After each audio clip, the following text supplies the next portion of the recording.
Hey guys, it's Delphine with another Japanese lesson on the CultureQuirk channel. So it's time to learn another Japanese particle, and this time it's the particle e. It's spelled with the hiragana he, but as a particle it's just pronounced e. This one's fairly simple and it has everything to do with location. You use it when someone or something is going to some place. It's sort of comparable with the English word to, to. So I will go to Japan would be Nihon e ikimasu. My friend went to school. Tomodachi wa gakkou e ikimashita. So that might sound pretty straightforward, but if any of you are familiar with a different particle, the particle ni, then you might get a little confused. I'll be going over ni in much greater detail in a future video, so you'll be hearing this again, but I wanted to go ahead and explain the difference between the two particles here. Ni can also be used for location in the same way. Nihon ni ikimasu also means I'll go to Japan. In quite a few situations, ni and e can be used interchangeably, but there is a bit of a difference there. For ni, the focus is on the destination. You're going somewhere specific and then you'll stop and probably stay there for a little while. The place is what's important. For e, the focus is more on the process of getting there, the journey. So in that sense, e is a little bit more like the English word toward, as in to go towards something. So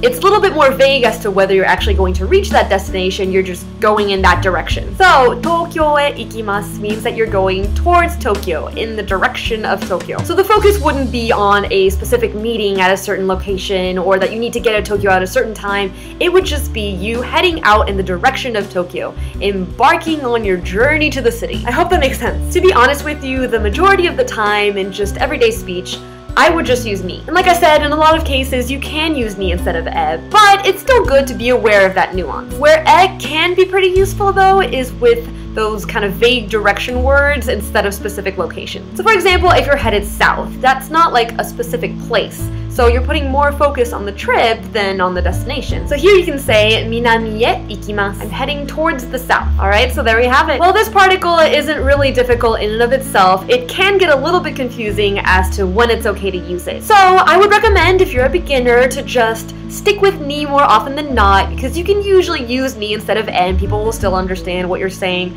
but not always the other way around. So don't worry too much about e for now. Know that it exists, and if you see it, you'll know what's going on. But I use ni a lot more often, and I'll be having a huge, exciting lesson on that one soon, so stay tuned. Alright, let me know if you have any questions or lesson requests in the comments section. Thank you guys so much for watching, and happy learning!